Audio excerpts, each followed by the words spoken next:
everybody, and welcome back to the P1 podcast with Matt and Tommy.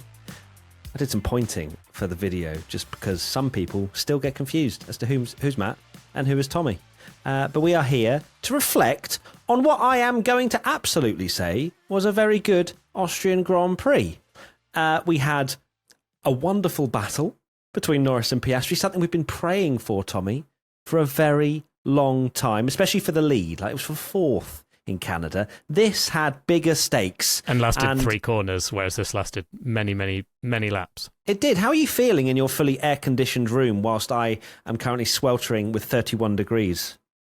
Well, it's helping me get through the pain of my 2 favourite drivers yeeting each other out of the race. So that's fun. But yeah, I was surprised actually at the...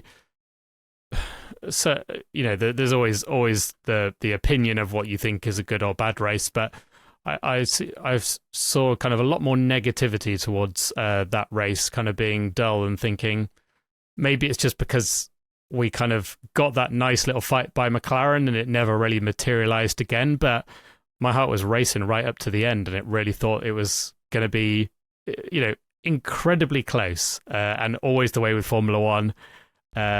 You kind of just go, oh, just 2 more laps and Oscar would have had the DRS, and then it would have been tasty. But we unfortunately just ran out of laps, didn't we? But it's still a very good race, I thought. A quick shout out to our wonderful P1 Patreons who'll be getting extra chat at the end of this race review and every single race review we do this year, where we go into a few more questions and dive a little bit deeper. Of course, you get your usual waffle. You're getting it right now. But we give you a little bit extra if you're over on the P1 Patreon.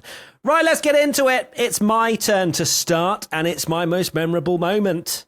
The McLaren battle. We ain't messing about. Let's reflect on it. Let's talk about it. Oscar Piastri and Lando Norris going toe-to-toe in a race where McLaren were the only drivers, or McLaren were the only team, and those 2 drivers were so clear. They were the only ones that were going to win that race, unless they came together, which wasn't far away at times, was it? But it was a brilliant, brilliant battle to watch.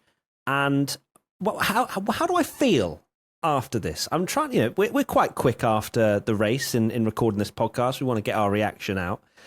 And my feeling is that Lando did a really good job. I think that he defended very cleverly at times, especially the moment where Oscar Piastri got the run. Lando, yes, there were a few small mistakes that allowed for Oscar to get close, and that is something that is still a bit of a drawback for Lando in his overall race armour, let's call it. Yeah. However, you know, he was put on the back foot, but he was very level-headed when he went toe-to-toe with Oscar. When Oscar got ahead into turn 3, he was clever in the way that he swooped to the outside. I believe he may have even braked a little bit earlier. It's quite close on the DRS line. And then utilised the up and under to get back through. But not just that. I think as well he was quite clever in where he positioned his car going down the hill as well, to ensure that Oscar essentially had no chance of swinging it round the outside. So from that racecraft side of things, I think Lando did particularly well. And Oscar will be kicking himself ever so slightly, I think, as well, because Lando won out in that race-defining battle, because it has to be defined as that. Yeah, I think Lando did a really good job with the way he handled the switchback. I thought that in particular was very good, because I thought initially, I was kind of like, oh my word, he's let Oscar through quite easily almost. And it made me question whether... after what happened in Canada, Lando could have very easily not jumped out of the way, but made it a lot easier for Oscar, and maybe overthought things and thought, well, the last thing we need to do is crash again. And in that sense, so the fact that he raced him again and got back was very impressive. I think a lot of people will look back at that race and feel frustrated that particularly Oscar fans will look back and go, oh, there's the Colapinto moment, or oh, Oscar's strategy didn't really work out with the Delta. But it has to be said, Oscar got that big moment when Lando made that what has to be a very big mistake when he went on the gravel around the final two corners, completely lost huge momentum. And in a weird way, I think Oscar was almost too clever with it, because rather than diving down the inside when he had the opportunity, because Lando was so slow, he waited for the next two corners where often you have the better chance, but that is what kind of undid it for him. And eventually, Lando held out, and because it's an inter-team battle, Oscar then couldn't have the strategy. Question from P1 Patreon member Thimmer. How good was that battle between the McLarens? Will it be disallowed the next races onwards, since the pit wall is now running on safe mode?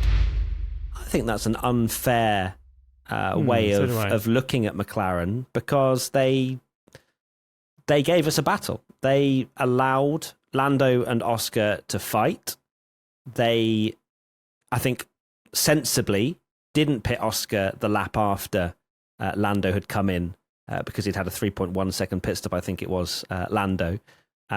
Because as a team, you don't want them coming out side by side, or that's when it can get a little bit dicey, especially if one's tyres are not slightly up to temperature. So I don't think it's fair to say that, because they were allowed to battle the entire Grand Prix. It was awesome to watch. Of course, we were slightly, I guess, frustrated that we didn't get the battle that we thought may well be race long, because of Oscar going longer and having that delta. But I don't think it's fair to say that the pit wall is on safe mode. I think that they were sensible in the way that they allowed them to race, but by no means sort of taking anything away from us. Oscar wasn't able to really catch Lando with that 4-lap fresher tyres in that middle part of the race. And then ultimately, in the final set of pit stops, he didn't have that advantage either. He only had 1 lap fresher.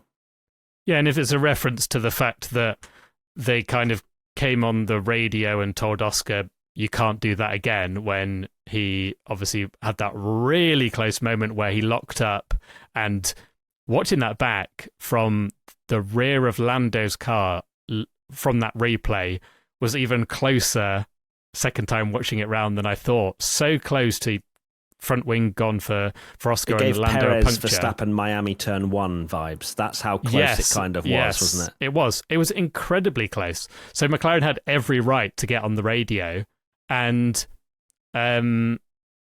basically say, you can race, but don't do that again. And I think they do deserve credit for, and yes, some people will say that the way they pitted Oscar afterwards was kind of maybe hoping that it would cool that fight down, but they have every right to do that as a team, but they still let them race. And thank goodness they do, because my word, McLaren are so clear. Now, they finished 20 seconds clear of Ferrari, a minute ahead of Mercedes, who were the third best car. Thank goodness McLaren let their drivers race, because it was a great battle to watch and got very, very, very close at times. Yeah, I think that saying that McLaren are clear now is it's chopping and changing, right? This was something that worked well for McLaren. Hot temperatures, Austria for some reason, it just suited McLaren's car. But I think to say that they're now by far and clear away by what we saw today, I think is, I don't know. I don't know if that will be the case when we get to Silverstone, although Silverstone, they were pretty good last year and the year before, before they had this car. But I think that that's the beauty of this season, is that, we had George Russell win in Canada, and that was on pure pace. So let's see if McLaren have that same advantage in Silverstone. I hope not. I hope we have it closer across the board. Question from P1 Pitch, remember, HDHP. Could Piastri have stayed out after Lando's second pit stop? This is what both myself and Tommy discussed on our watch along. If you don't come along and watch the races with us, then where are you? We're on YouTube and Twitch. We'd love to see you there. To be fair, we won't be there for Silverstone, because we're actually going to be seeing cars live in the flesh, which I'm very excited about. But back to the question. It was something we discussed. It was something that I think we both thought was a viable strategy, an attempt that Oscar could have made. Oscar wasn't particularly, at least from what we heard, vocal on the radio about wanting to try that. I think it was 17 laps to go when the pit stop came around for Oscar. I don't think it would have worked out in hindsight, I think that Oscar actually got closer with what he did than what it could have been. He would have had track position, but looking at the times, Lando and Oscar were absolutely flying on those fresh mediums at the end. They were doing mid 108s. If I'm not mistaken, they were sort of lapping in the low 110s on those hard tyres, which were degrading and were only going to get worse. So I don't think Oscar could have won, but it would have been interesting to at least watch that unfold. It would have been. You do wonder if a more... Because Oscar definitely has a more ruthless side than Lando. But if we're talking ruthless side, obviously drivers like Verstappen and Alonso take it to even the next level. And you do wonder if like a Fernando Alonso or Verstappen had been in that position, that their radio may have mysteriously stopped working as they found themselves kind of with a 20-second lead with 18 laps to go. And of course, Lando would have flown past, but at that stage, like we say, it's all hindsight, but that stage maybe looked like his best chance.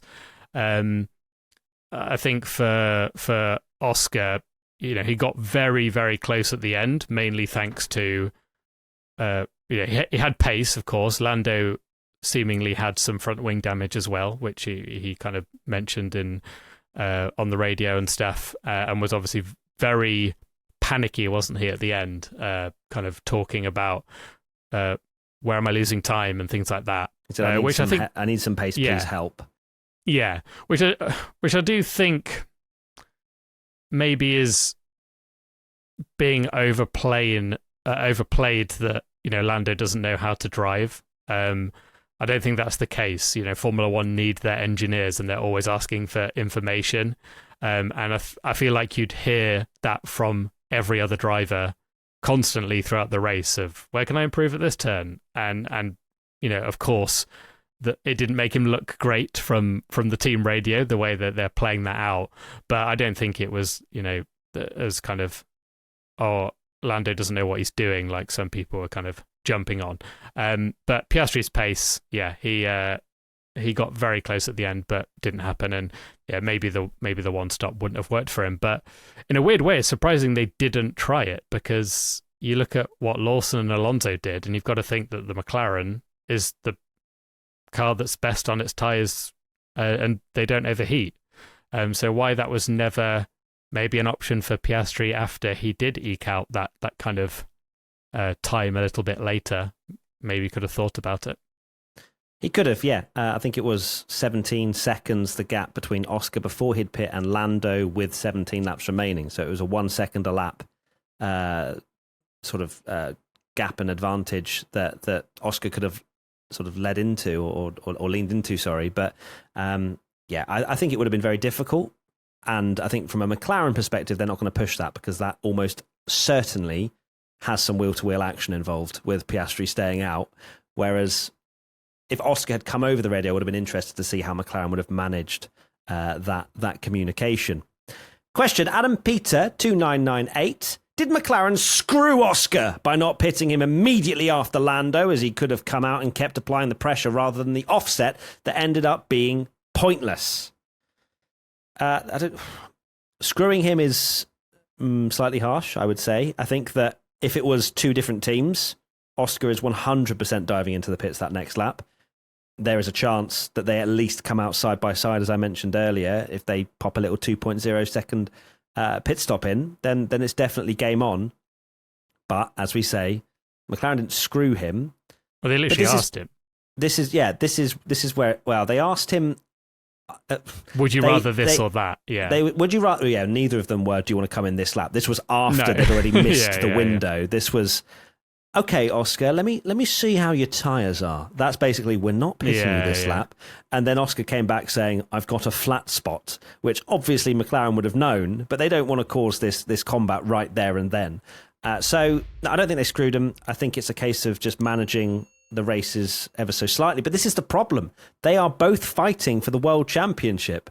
And perhaps it will intensify as we get closer and closer to the end, where Oscar will be like, no, I want to come in. And the McLaren, it's going to be a really tough thing for McLaren somehow get by. But this is what they've said: number one drivers. They're both number one drivers, and they can fight to the end. Yeah, I understand that people would be frustrated. As fans, we want to watch them race, don't we?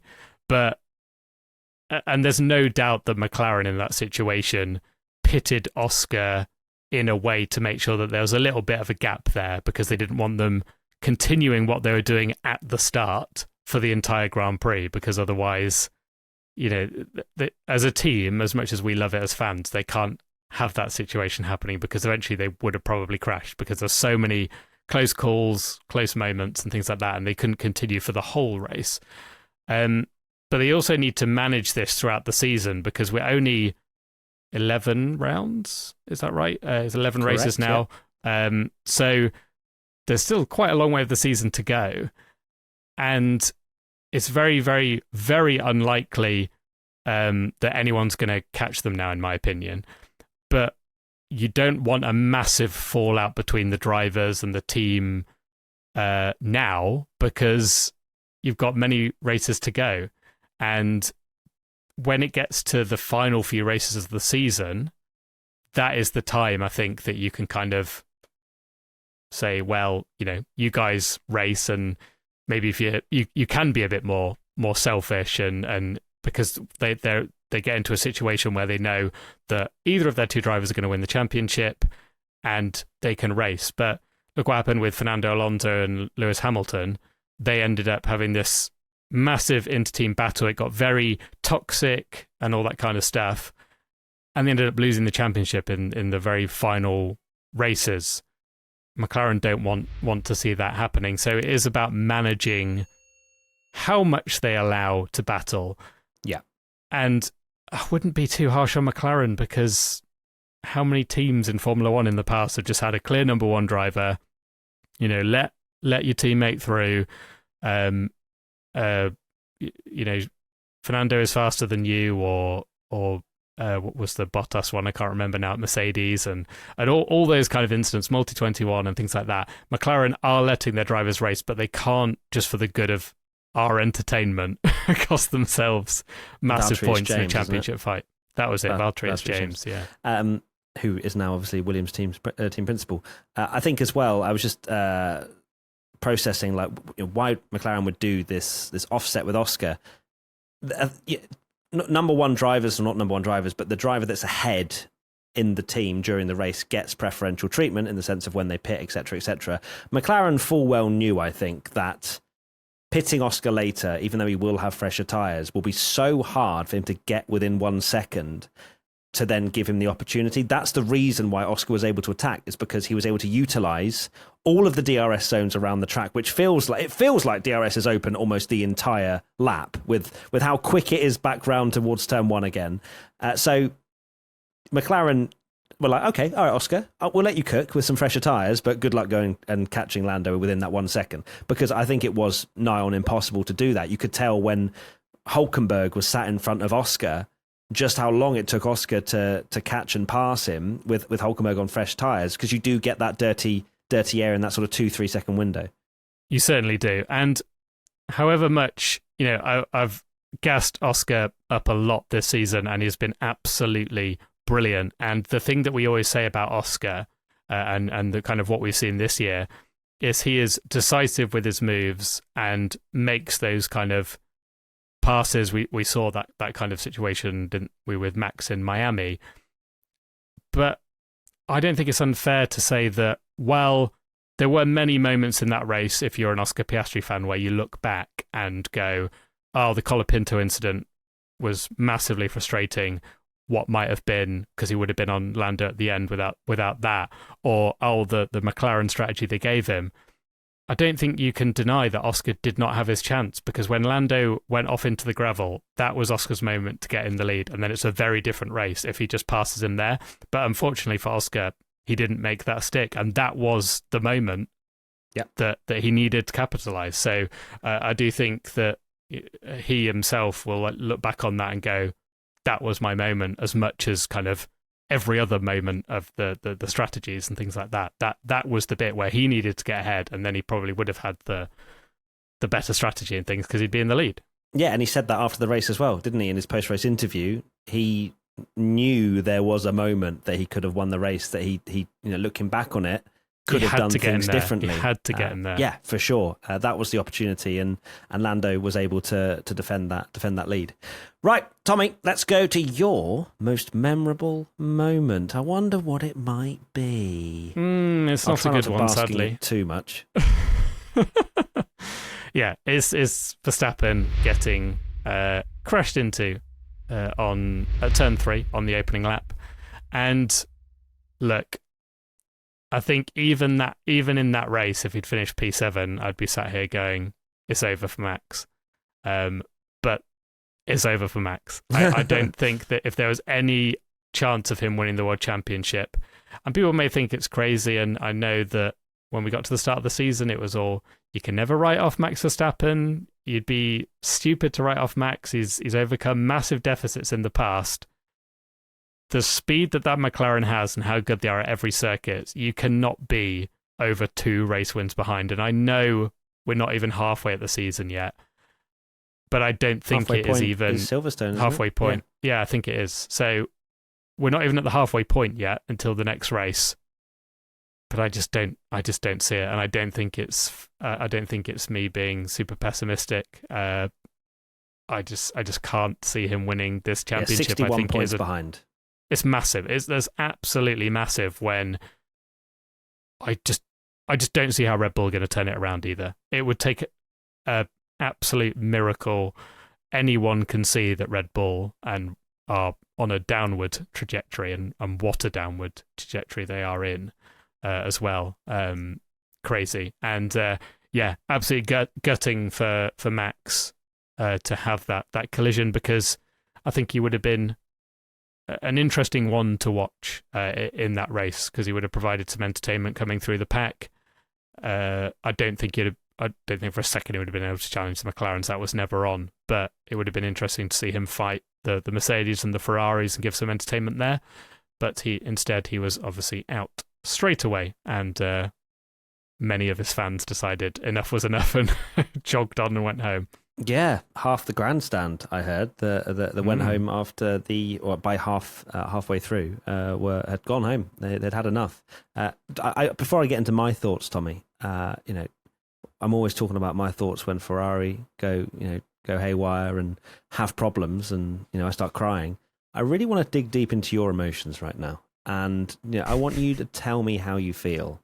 Like, what, as a Max Verstappen fan, you've enjoyed a lot of W's. Let's be real. How do you absorb this moment and finally thinking Max won't win this title? It is very painful. I can see you really enjoyed asking that question. I hate you. You've enjoyed my pain for far too long. I know, exactly. I've enjoyed much of your pain, but yeah, it is painful, because it's not even a situation where I go, oh, well, Max just doesn't have it in him this year. I think he's been phenomenal. He's still been one of the drivers of the season. He's taken a Red Bull that shouldn't be on the podium to victories this season, and anytime the car is remotely there, he's managed to do that. But he is unfortunately not a miracle worker, and last year it was, in a weird way, exciting after years of dominance that he still had a car enough to fight, and he felt a bit more like an underdog, but he could still kind of do things and fight and occasionally get wins, and it felt a bit more kind of exciting when he won. But this year just feels hopeless for Red Bull, which is a crazy thought. And his big advantage should have been the fact that, as we made in our predictions, that he is a one-driver team, but they're not even, Max isn't even able to get great results out of that car a lot of the time now. And yeah, he may have finished third, but they just don't have anything for McLaren, I don't think. No, they don't. Well, watch, both the McLarens take each other out at Silverstone. Max wins. He's back to 36 points behind, and you're like, championship back on. You can never sort of take Max Verstappen out of the conversation. Now, my thoughts, similarly, I think it's a very, very, very steep uphill climb for Max Verstappen now. 61 points behind Piastri is nigh on impossible. It'd be difficult enough if he had a similarly fast car to McLaren, but he's working with a deficit, not just with the points, but also with car performance. He doesn't know how that car is going to perform week in, week out. It has no idea. Yeah, like sorry to bring this up, but the when it was Charles Leclerc in 2022. Oh yeah, I'm getting you back now. Fine back. Yeah, I see. When it was Charles Leclerc in 2022, Max had 2 mechanical failures, didn't he, at the start? And it was kind of, he obviously had a massive deficit to Leclerc, but he also had a car that you knew when it wasn't breaking down, a million miles faster, would be able to win if Charles wasn't spinning off. So, look. It's my birthday, Tommy. Like, can you not at least for one day not bring up that? Okay. But yeah, he had the car to fight, and unfortunately, he doesn't. You know, his 2 wins have come from miracles, not miracles, but like really, really good drives of him over delivering rather than Red Bull are just really clear this weekend and fast. And when you're in that situation, you can't be 60 points behind because you're just never going to overturn it. So let's talk about your, the fan that you are of young Kimi Antonelli as well. And he was the cause of Max Verstappen not making it past turn 3 of lap 1. Yep. That crash, that was a big old error from Kimi Antonelli. I know he says after the race about he didn't really misjudge the braking point. It's because he lost the rear brakes and then he was a bit of a passenger. It is a mistake.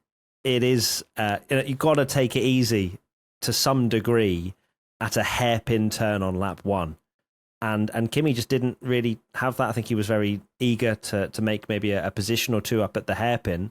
And he's misjudged it. It is a rookie error. That is exactly the label that I would give it. It's a rookie error. It's a big rookie error. And it's taken out Max Verstappen in the meantime, which is, as we've said, massive for his title hopes and dreams.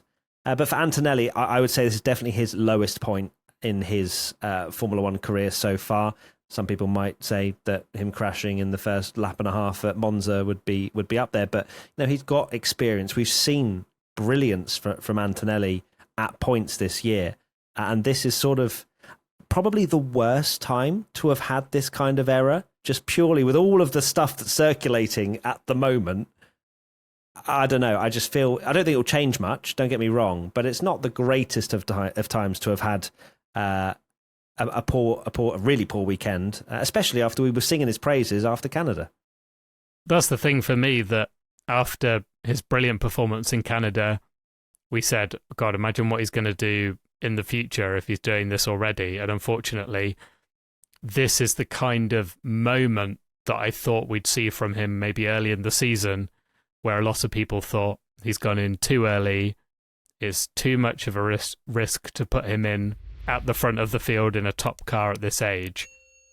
And he hasn't really shown that. He's taken a bit of time to get up to speed, but he's not made some absolutely enormous error until now, other than obviously the crash at last year. But this year, as a Formula One driver, he hasn't until now. And what a mistake it is to make. A huge error, deserved of the kind of penalty that it's got. I'm actually surprised that it's not 5 places. It's 3. So it's a 3-place grid penalty, and 2 penalty points. His first penalty points of his license. I was surprised to see 3, but at the same time, we don't see all that many crashing, DNFing, both of them going out in lap 1. Looking for the grid penalties. I don't know exactly it must be a baseline 3-place grid penalty unless deemed even worse. But yeah, I was surprised to maybe see 3. Yeah, because what was Lando going to get? Did they actually say what Lando was going to get from Canada? I can't remember if that was a 5 or unless I've completely... He got a 5-second penalty. 5-second penalty, but didn't. So, sorry, yeah, well, 5 he still seconds, got so it because it was classified. Yeah, exactly. So we didn't know what he was going to get carry into the next race. Had he not been classified. So yeah, maybe it is a 3-place. But yeah, Either or. I think he got off reasonably light for what was I think so a too. pretty dangerous incident. But look, he will learn from this, and Silverstone, thankfully, there's no real hairpins to do that, so he'll be all right, and I'm sure I think Mercedes will be much better around Silverstone anyway. Especially if it's colder. Although, like we were saying during the watch along, for some reason, It's not cold right now. No, it's not. It's certainly not. But it's so strange how they were good at in Canada, because you look at this race and go, oh, it's the heat, and that's why they were a minute off, because that's always where they kind of struggled. But yeah, what a bizarre situation after George Russell doing such a great job, literally winning last week, and it's going, wow, Mercedes first and third, they got a DNF, could George and Russell's mount a finished championship challenge a minute off the lead. Yeah, and McLaren were like, okay, we're going to try now. Right, next question. P1 Pitch, remember, DK161444. How far off a fall from grace has Red Bull as a team had? Lined up 7th and 18th, ended with a DNF and last of the running cars. Oh, we're getting into this a bit more, Tommy, and I like it. No, I don't like to see you sad. I do. I really do. But it's, of course, with Yuki Tsunoda's race, I think we'll touch more upon that with this question. That couldn't have gone much worse if it tried. No. He was looking quite good at the start. Yuki's in the points. Seemed like he was making moves and making good progress. And then you sort of and weirdly with forward. Max out the race, you thought, well, they can actually try with him now and put all their best foot sorry, forward. of course it's not. We haven't got one car. Yuki, right? Yuki, you were going to do this, and then you sort of fast forward to halfway through the race, and he's fighting for 14th. And then he gets the penalty as well, the 10-second he had penalty. 2 clumsy collisions, didn't he? Yeah, he did. Yeah. So I think it's just part and parcel. He doesn't like the car, but he's also trying to overdrive to get performance out of it, and also overdriving some moves, and it's causing what we're seeing at the moment. Like it's actually horrible to watch for Tsunoda, just purely because of how much hype we had for him last year, how excited we were about him getting a chance at Red Bull to finally showcase that, okay, maybe Yuki is the fix. But he is not doing he's not doing better than anything that we've seen gone by. Like Lawson really struggled, sure, but Lawson wasn't given that much time before he was kicked out. Yuki, he's struggling just as much. He is. And of course, I'm a big fan of Yuki Tsunoda, but if I take my fanboy hat off and look at that race, you can't blame his result, or not fully, on the fact that it's just, the second Red Bull's rubbish, but because he had an absolutely woeful race, and had Lawson been in that Red Bull, of the balance of kind of being fair, if Lawson had been in that Red Bull and was colliding with people left, right and centre, and kind of ruining his own race, we'd be absolutely roasting him. And I think it was a really poor race from Tsunoda. The contact with Stroll, I think it was, just needs to be a bit more patient, because he was running well, and that's kind of what sent him down the order. But my word, the Colapinto one was absolutely ridiculous. How many times in Austria have we seen that you need to go around? You don't. You need to easily be up the inside into that corner because you scrub wide. Yeah. How many times we've seen a car, I know it was in different circumstances, but put another one into a spin because of the way it kind of goes downhill and runs wide. And it was just technically he had learnt, race. Because he went down the inside rather than swinging it around the outside as the overtaking car, and that's what usually has always been shoved into the gravel. But he's not learnt in the fact that he wasn't anywhere near getting through. No. And then, sadly understeered and caused a significant yeet, which gave him a 10-second penalty and secured him 2 laps down at the end. That's how he finished. Ouch. 2 laps down. Okay, question from P1 Pitch. Remember, Ruben 4.0. This Liam Lawson guy seems like a great driver. Should we try putting him in the second Red Bull seat? I honestly think Lawson would rather leave Formula One than go back in that Red Bull seat. This makes even more of a mockery of it, doesn't it? Exactly. Lawson, phenomenal drive. P6, made the one-stop work amazingly. He was the last driver not to get lapped, which I think is an achievement in itself, seeing how fast the McLarens were.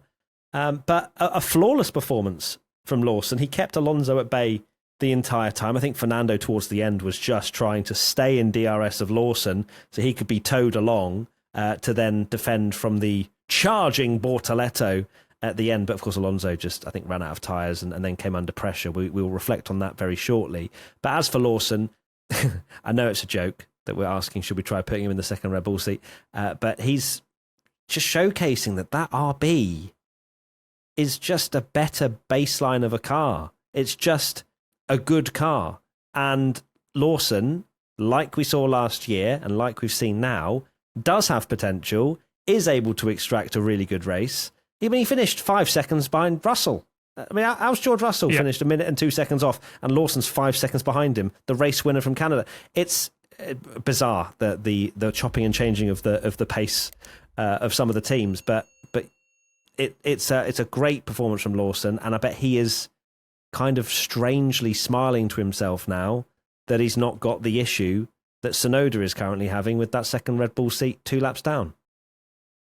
Yeah, what a weird scenario that you think of after those first 2 races of how happy Tsunoda would have been in going into that Red Bull in his new, his home race, and thinking, oh, could I get on the podium, and all this excitement going into that Red Bull team, while Lawson looks completely dejected and he's back at the team that kind of he'd been promoted from. So that drive from Lawson was absolutely incredible. He was one of the stars of the race, if not the star of the race.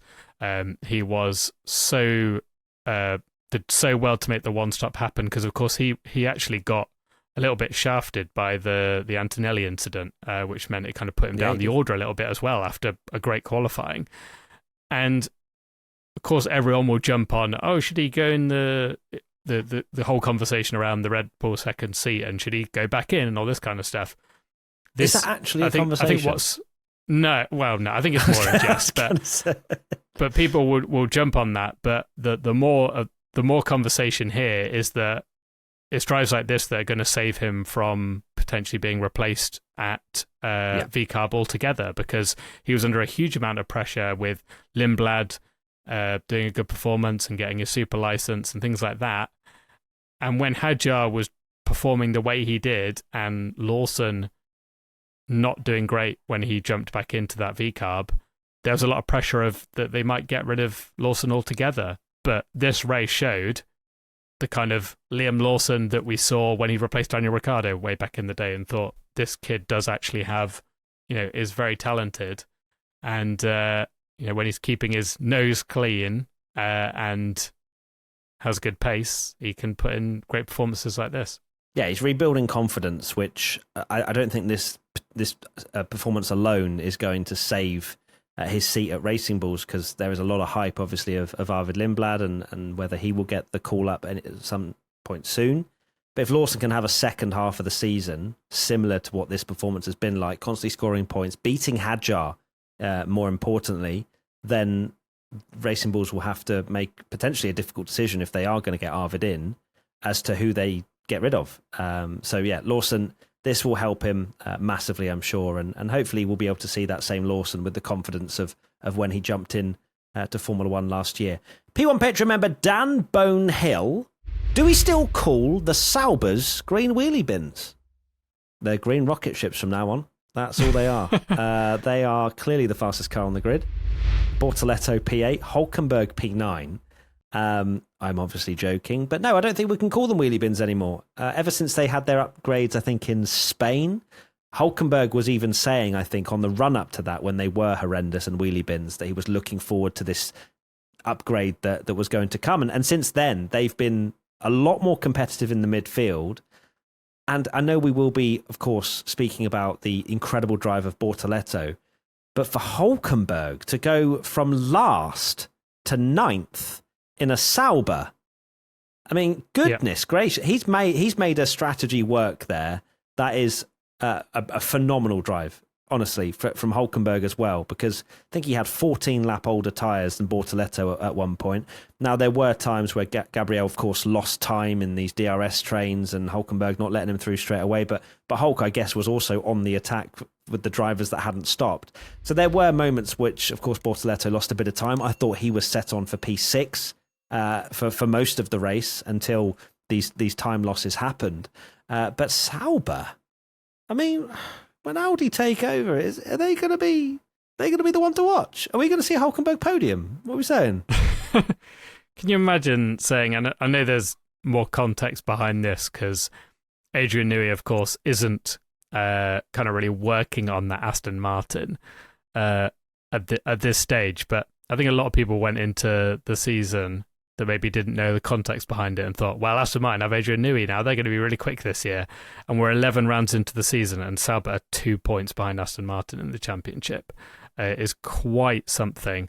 They're only you got to take your hat off to the local council for building that car. It's a phenomenal job that they've done at Sauber there with the green wheelie bins, putting them out on a Tuesday. Sorry, carry on. That was exactly. But Bortoleto, a great drive from him. Unlucky not to get Alonso, but I think that was more just Alonso just being the GOAT defensive driver that he is. And Bortoleto did lose a bit of time in a weird situation. They probably were, maybe Sauber were a bit surprised that, oh no, we're not actually needing to sacrifice Hulkenberg's race completely to help Bortoleto because Hulkenberg's going to score really good points himself. So maybe that was the confusion there. They didn't really know what to do because Bortoleto lost a bunch of time behind Hulkenberg, and I really think they should have just let him go, and then maybe he would be a P6 or P7. But a fantastic job from both of them, and I thought they'd be so comfortably last this year, and they certainly are not. This is a team. Yeah, I mean they're clear of Alpine now. 26 points is 26 points more than I thought they'd score the entire season. so did I. The fact that the fight for P6, Racing Bull's on 36 points, Haas on 29, Aston Martin on 28, Kick Sauber on 26. It is it's a hotly contested one, and I can already see the 4 episodes that I'm going to watch on Drive to Survive about this particular fight. Oh, absolutely. It's happening. They love a fight for P6 to Drive to Survive. They do. The P6 is it's $100 million. It's a really tough always battle. About that prize money. Oh, wait, that's the only thing that is included in Netflix. P1 Patreon member Pizza Though 12. Should Colapinto have gotten a higher penalty since he almost took out Piastri? This was pretty shocking to watch. It was, I think, a bit of a perfect storm for Colapinto. Not that I'm not going to excuse what he did because it was a huge mistake, but I'm putting it purely down to lack of awareness and the fact that he was on the attack, that he just didn't look in his mirror. Like, again, you kind of put it down to inexperience, perhaps. Am I surprised he didn't get a higher penalty? I think that would it made 10, a difference? I mean, not that it would have mattered, but I guess it's the stewards. They have they're not going to go, oh, we'll give them 5. It don't really matter. I think that 10 may would have been as fair, to be honest with you, but it was very close for Piastri. That was almost a 25-point swing for Lando Norris in the championship, and this is how close and quickly things can change. But Colapinto, it was a big mistake on his part.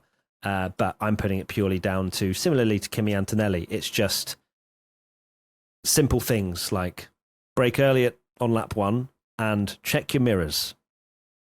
Yeah, exactly. I do agree with you that people are really beating him up after the race, saying, "Oh, like what an idiot" and stuff. And it wasn't his, it wasn't a great moment for sure. But I did see why it happened. He was racing another car. Maybe they needed a bit more team communication of, because we can't hear the radio of the literal leader is behind you, by the way, just maybe be a bit careful. But yeah, I mean, imagine if he had taken out Piastri. Wow. I know it's not Charles circumstances, but I don't think it would have been a 3-place penalty had he done that. It was a shocker from Colapinto, and oh my God, Alpine are just useless at the moment, aren't they?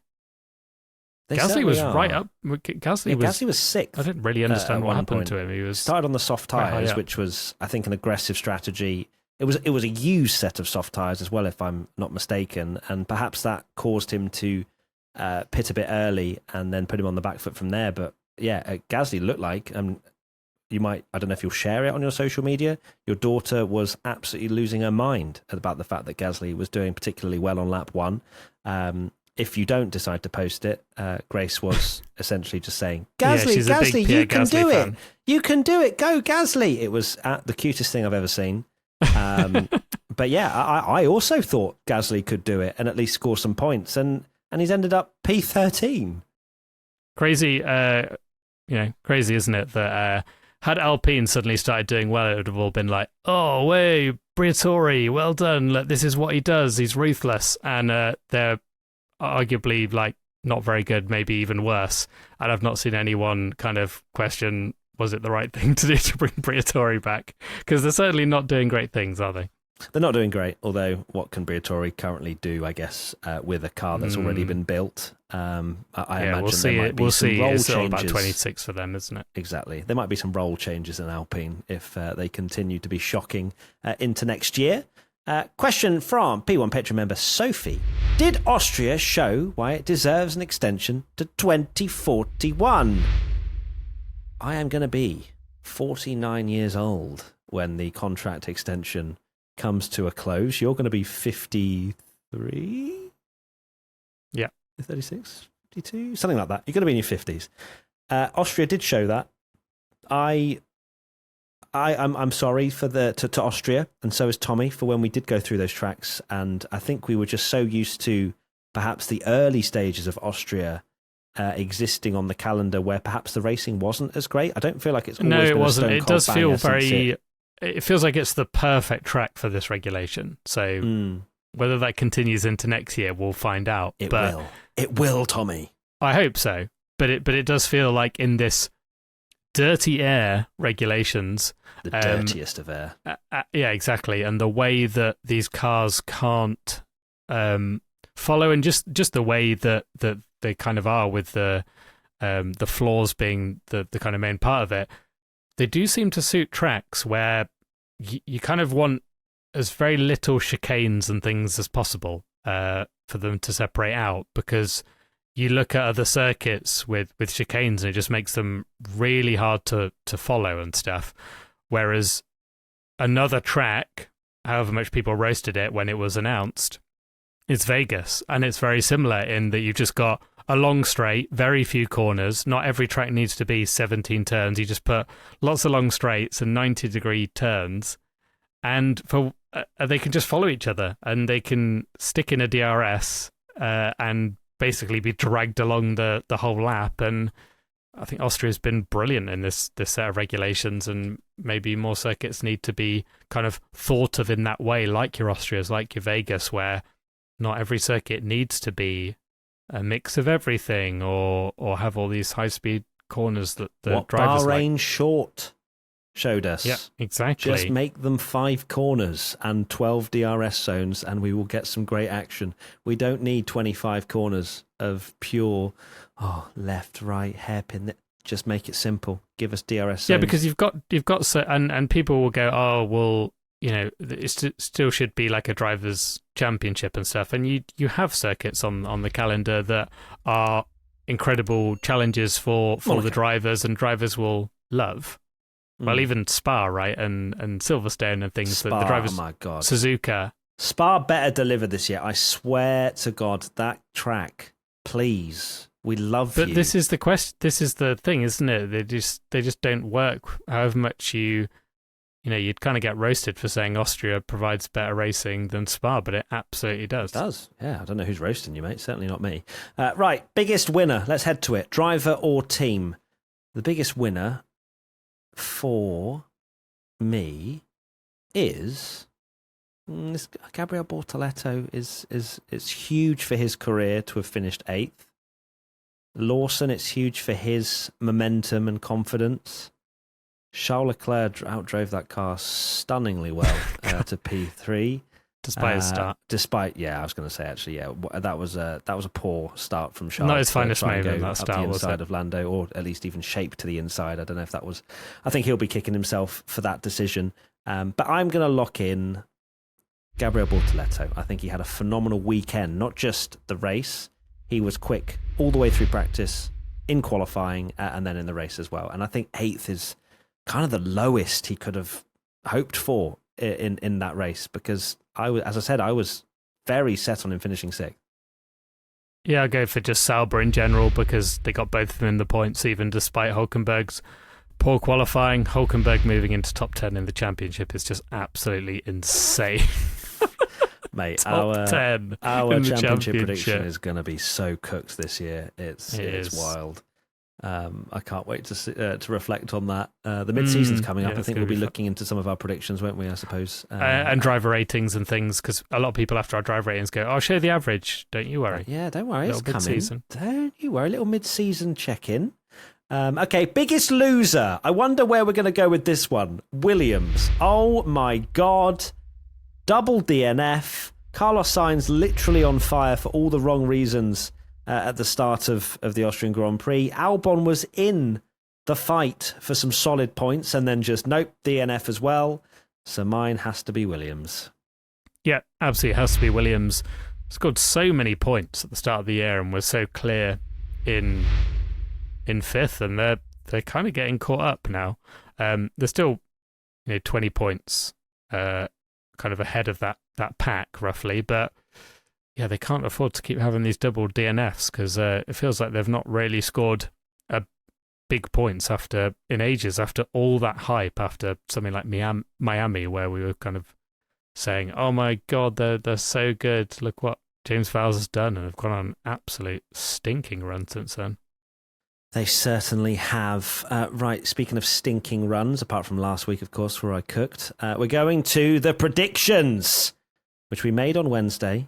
And let's reflect on how we did. It is currently 25-22 to Tommy. A good surprise. So with the regulations, I'm really upset. Oh, of course, yeah. Makes me feel physically sick, actually, that I was forced to change my prediction from Lando Norris to Oliver Behrman, who decided to just pop it in a lovely little P11, which, is no points, so I can't even argue it. No, and I went for Lando Norris, and yes, he won the race despite everything that changed the regulations. The jinx threw it against him. Ridiculous regulations. Yeah. Absolutely ridiculous. A big flop. I went for Oscar Piastri, half a second off his teammate in qualifying, and then nearly crashed into him. As if you're trying got to beaten argue by P2. Lando in the race. A whopping flop. No, absolutely not. Crazy though that someone mentioned this in the watch song, his first P2 of the year, which is insane to think. That's floppy from McLaren.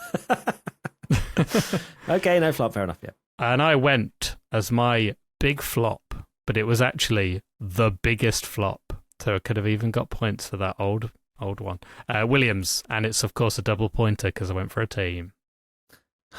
Honestly, your existence makes me really queasy. Right. Thanks, Tommy. Good 3 points you've scored already. Let's go to pole position, where I went for Lando Norris. The curse is broken.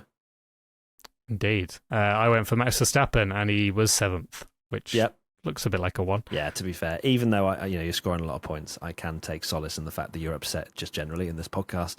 In 3rd position, I went for George Russell, and he was the most anonymous man to ever exist. I went for Oscar Piastri in P3. No, he was not. Incorrect. In 2nd place, I went for Verstappen, and he got sent to the Shadow Realm on turn 3, lap 1. P2, I went for Lando Norris. Incorrect again.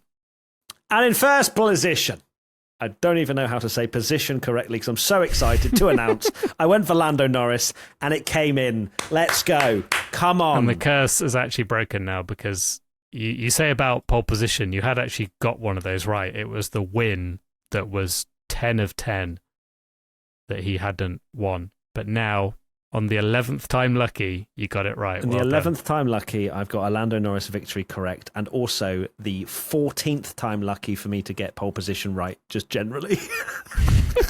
Oh, yeah, of course. Yeah, because I forgot about that one. Yeah, so, that you haven't got for those of you that didn't know, I don't know if I said it in the podcast or the watch along. You did. I hadn't got pole position correct since Austin 2024. And That's so crazy. Thanks for listening. Just show qualifying's really close, okay? Yeah, exactly. I had a shocker, and I went for Max Verstappen, who had His worst race of the season. He didn't even have a race, mate, did he, realistically? No, good, he good didn't. 3 corners. He gained a position on Lawson. Lawson was like, go on, mate, off you go. Off you go. And then it was, I mean, maybe the Lawson-Verstappen thing was orchestrated, and had that not been, Max would have been further back and then not got hit by Kimi Antonelli. Oh, so you're saying it's a bit of karma there from Red Bull. Just saying, team orders, I'm just hypothetically speaking. One crazy prediction. I've absolutely cooked with this one. I went for the smallest pole margin of the season, and it turned out to be over half a second. And it was the biggest of the season by a absolute mile. I think it was by 0.3 the biggest margin of the season. It was, yeah. It was insane. Wasn't the biggest one literally last time out in Canada? Yeah, before that. Because I got it right. Yeah, I should have just backed it and gone, no, it's going to be even bigger this time. But instead, I went for smallest and I failed. You did. And I went for Russell radioed at some point about the Verstappen incident. That did not happen. I wondered if you'd gone through the archive to be like, oh, did Russell ask if Verstappen was okay after the crash? Because then you could have cooked that with that one. But no, absolutely not. Of course, Max's penalty points, we didn't mention this in the main pod, have now reset somewhat. So he's got a couple. So he's now got a whopping 3 to play with. Has he? Oh, he can do whatever he wants now. Here we go. My Patreon prediction was from Georgina. Yuki points at his home race. Wow, some of these predictions have been so horrifically bad. It's like I break the Lando curse and then it just spreads to all of my other predictions, because Yuki could not have been further away from points at Red Bull's home race. So 0 points. And I went for Glush. Top 2 on track, finish within 3 seconds of each other. And I actually don't know. Unwell. 2.6. Oh, unbelievable. Oh, come on. Incredible. Oscar, just chill out, bro. You weren't going to win. Imagine if he'd backed off at the end, gone, it's not happening, and I'd have lost that point. I'd have been fuming. Yeah, why could it not have been 3.001? That would have been incredible. Alas, so you've done very on well. 29, and you got 2 points. So 29-24 now. God damn it. 5 behind again. What a disgrace. You finally broke the Lando curse, but it wasn't the enough. only things I got right were Lando. That's wild. How does that work? Okay, let's go to the family top 3, where it is currently 6-3 to the boring Bellinghams. My dad was fielded for my side. Your wife was fielded for yours. In third place, my dad went for George Russell, same as me, and that was incorrect. And Katie went for Oscar Piastri, so no. In second place, because my dad said absolutely not, Oscar Piastri is unbeatable, that my dad went for Lando Norris P2. We even had a little brawl over the phone, if you remember, where he shot me down immediately. So well done, Dad. If you'd gone with my ones, you would have been right. Yeah, and it would have been maybe a 2-pointer. Katie went for George Russell. No. And in first position, to round out the fact that my family know nothing about Formula One, Oscar Piastri to win, and he did not. And my wife Katie went for Max Verstappen, same as me, and well, that won't be happening again. Yeah, and to be fair, like we spoke about these predictions. It's pretty good predictions. Not one of them came in. Not one singular point for either family. I feel like it's been 6-3 in the family predictions for like the last 4 races now. Yeah, it's just ridiculous. I don't know if that's a good or bad thing. Maybe it makes Formula One unpredictable, or maybe it means none of us know anything. But either or, we'll let you decide that one as we are done here for this main race podcast. For the P1 Patreons, we'll be carrying on. Patreon.com/Matt P1 Tommy if you want to have some extra chat about the race and get your premium questions in. Tommy, what are your final thoughts? Final thoughts are the same as yesterday. Not one track limit, and that is quite a wild thing to happen. We've been saying for years, just put gravel in, and was it 2020? I looked. 2023 was 1,300 track limit violations. And, well, there you go. None, because they actually used the thing that Formula One fans have been saying for years to do. Well done. Well done, Austria. Well done, F1. You figured it out. We are going to the British Grand Prix. So if you are going and you see us, let me say first and foremost, you can come say hello, of course. We'd love to meet the wonderful P1 fan. But also, secondly, we're going to be on the main stage at Silverstone, 10:30 a.m. on the Sunday. I'm sure there will be announcements coming over the next few days. But just to let you know that, give you a heads up so you can put it in your diary. We've asked for a slightly earlier time because I know some of you want to get your positions and be ready for the race and all that sort of stuff. So we've gone for a slightly earlier one, thanks to Silverstone. So come see us at the main stage, 10:30 a.m. We're on for just over half an hour. We're going to be giving away some prizes and doing some fun stuff, which I cannot wait for. So we'll see you very soon. Lots of love. Bye. Goodbye.